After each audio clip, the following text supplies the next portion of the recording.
Hello everyone and welcome back to our channel. So in this Apex development series, I will explain list collection in Salesforce Apex. Here we will see what is list collection, then different types of method for the list collection. And after that I will show you how to use list collection in Salesforce so that we can manipulate the Salesforce objects data. So first we will see what is list collection. The list collection is a data type in which information is stored in a sequential format.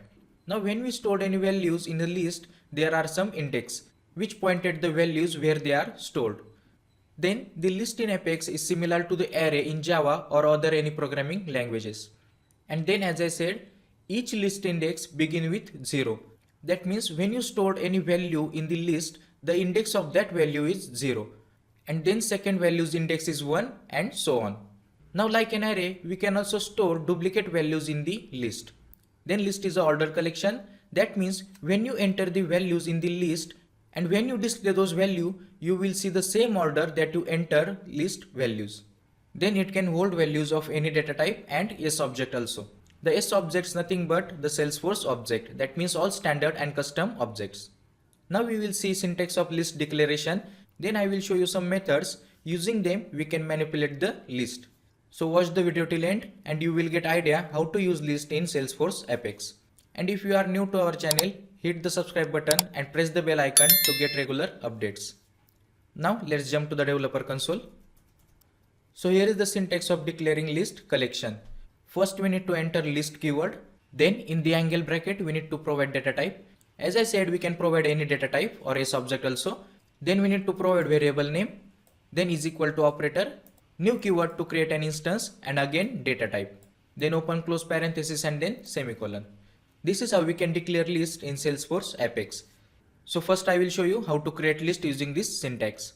For that open an anonymous window. Let me remove this.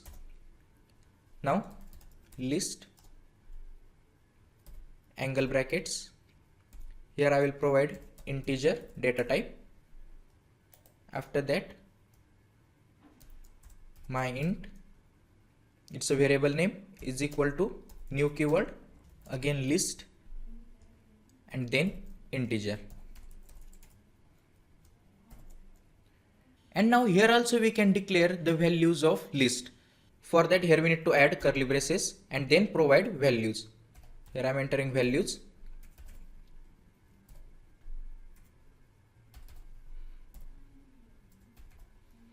And then semicolon. Now to display these values we need to add debug statement. For that enter system.debug, open close parenthesis, the values are, then plus operator and variable name which is my int and then semicolon. Now click on the execute button. It's successfully executed. To see the result, click on debug only. And now here you can see the values displayed in the same order that we provided in the list. Now let's understand the different methods of list. For that let me close this one. And now in the list method we will see add method, then remove, clone, size and equals. These are some methods which frequently used in list collection. So let's see add element. Now to add element in the list, we need to use add keyword and then in the bracket we need to provide that element or value which we want to add in the list. Now here I am copying this.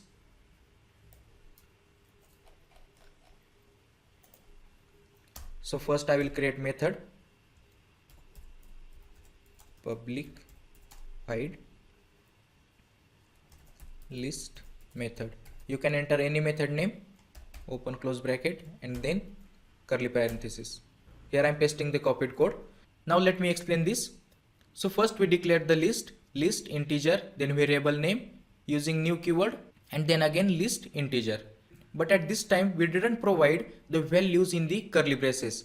Instead of that we directly close this list declaration statement and then using the variable name and then add method we added the new values to the list. So first we need to provide list name, then dot add method and in the bracket we need to provide the value which we want to add in the list. In this way I added the 5 elements and then using debug statement I displayed the list. Now first we need to save the program, Ctrl S the program gets saved. Now we need to execute this one. For that, open anonymous window. And now to execute this class, first we need to create the class object. For that, the class name, then instance of class is equal to new keyword, and then again class name, open close parenthesis, and then semicolon. After that, using that class instance, we need to call method where we created the list. Here we created list in the list method. For that, l.list method and then semicolon. Now to execute the program, click on execute button. The program successfully get executed. Now to display the result, click on debug only. And now here you can see the list values that we provided in the list collection using add method. If you observe this, these values as displayed in the same order that we provided in the list collection. Here you can see 5, 3, 9, 2, 3. And in the result 5, 3, 9, 2, 3. And there is another catch in the list collection. When you enter any duplicate value, it will not restrict that value. So here is another important thing in the list collection. When you provide any duplicate value, it will allow to print. Now let's say another method. So another method also have add method, but here we can decide on which index we need to add the new element. So let me copy this one and paste in the list method. Here I am removing the first add method and paste another one. So first I declared the list, and while declaring the list I added the values, and then using the debug statement I displayed the declared values. Now we need to add new value on specific index or specific place. For that, what we can do, using the variable name and then add method. And now in the add method we have two variables. First one is index and then another one is value. So first we need to provide index where we want to place the new value. So as we know, the list index start from the 0. So the 950 is 0th index, then 840 is first index, and then 200 is the second index. Now here we want to add the 500 value after the 840 value. That means in the second index. And when we see the second index in the values, it will be the third value. Now first we need to save this, Ctrl S, and now execute. Click on execute. Executed successfully, and then debug only. And now if you see here, before adding the value in the list collection, here you can see 950, 840 and then 200. Now after adding the value in the second index, it will get added to the third position. Now if you see this 950, 840, and instead of 200, here we have value of 500. So in this way we can use add method in Salesforce list collection. Now let's see another method. So third method we have remove index. Now using this method we can remove the particular value from the list. Now here let me copy this one and paste over here. Now here you can see we have some problems in the code. Here you can see, here I declared the string values, and while declaring the list I didn't provide the data type. So first I need to provide the data type. Angle bracket, data type is string, close bracket, and then after the new list also I need to provide data type, which is string. Save this one. And now here you can see we don't have any problem in the code. Now let me explain this. First I declared the list of string values. In that I have added the string values. And now here you can see, before using the remove method, I displayed the declared values, and then using the variable, then dot annotation, and then method name, which is remove. Now for the remove method we have one parameter, and this parameter is nothing but the index of that particular list. Here I provided the second index to remove the value. Now as you see this, on the 0th index we have Salesforce value, then on the first index we have Power BI value, and then on the second index we have SharePoint. That means when we execute the program, the SharePoint value should be removed. Let me save this and then execute the program. Click on debug only. In the debug method, here you can see, before removing the values from list, here we have these values, and then after removing the value from the second index, here you can see Salesforce we have as it is, then Power BI, and now the SharePoint which was on the second index is get removed. So in this way we can use remove method in Salesforce list collection. Now let's move to the another method, which is clear method. Now in the remove method we have seen how to remove particular index value from the list collection.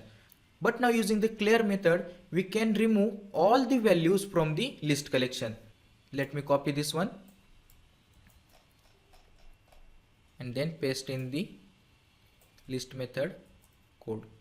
Here also I declare the string value list, and then before using the clear method I displayed the list which I declared, and then I used clear method, variable name, then dot notation, and then clear method and open close parenthesis. Now here we don't have any parameter in the clear method, because when we use the clear method it will remove all the values from the list collection. Let me execute this one, open anonymous window and then click on execute. The program gets successfully executed, and then click on debug only. Now here you can see before removing the values from the list we have some values, and after using the clear method we don't have any value in the list collection. So in this way when you want to clear all the values from the list you can use clear method in the list collection.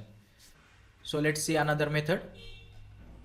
Now here we have clone method in the list collection. So this clone method is used to create duplicate list which you already created. So let me copy this one and paste in the class method. So again we have string data type values, and using the debug statement we will display before cloning the list values, and then here I used list variable name dot and then clone method. Here also we don't have any parameter, so that we can create duplicate list of whole values. And then again using the debug statement we will see the clone list. For that let me save this code and then open an anonymous window to execute. Click on execute and then click on debug only to see the result. So as here you can see, before cloning the list values and then after cloning the list we can see same values as the first list.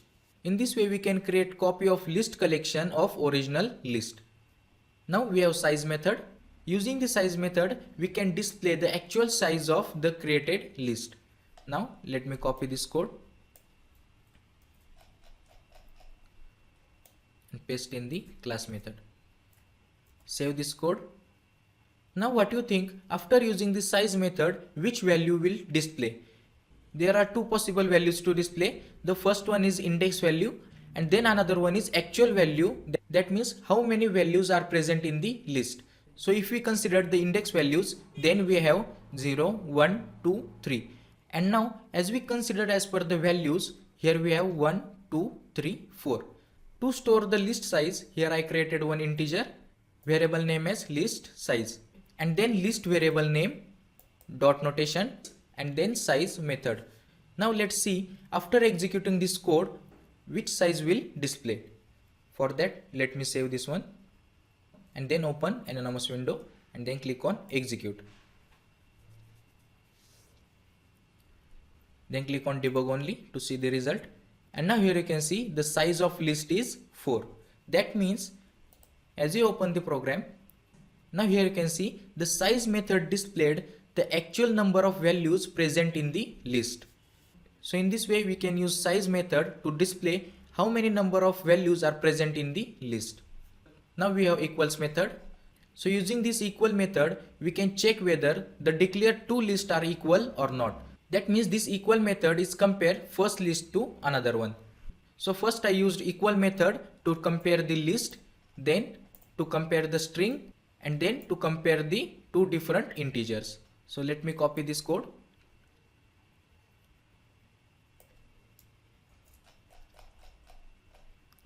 and paste in the list method. So here you can see first I declared one list, and in this list I entered some values. Then in the another list also I entered the same values. So as you see this, you can easily say these two lists are equal. But what if you have number of values in the list then we can use the equal method to check whether these two lists are equal or not. So this equal method is written the boolean value. For that I created boolean data type and then variable name. After that the first list variable name, then dot notation, and then here we need to add the equal method. And now here we have one parameter. Here we need to provide to which list we want to compare the first created list. Then using the debug statement we need to display the boolean variable. Now same for the string data type, declare two strings, then declare boolean variable, and then using equal method compare the first string to the another one, and then same for the integer variable. So let me save this and open anonymous window to execute code. Open debug log, and now here you can see the lists are equal. As you open the list, we can directly see the lists are equal. The strings are also equal. Again check the strings. Here I declare Apex, and then in the second string also I declared Apex. For that the string also true. And now if you check the integer value, it returns false. Let's check integer values. So here first I declared 120 and another integer is 500. That means these two integers are not equal. For that reason it return false. So in this way we can use equal method to check whether the two data type values are equal or not. So in this way we can create list in Salesforce Apex, and I also explained you how to use this list method to manipulate the list. So if you like the video, hit the like button, subscribe our channel and hit the bell icon to get regular updates. Thank you.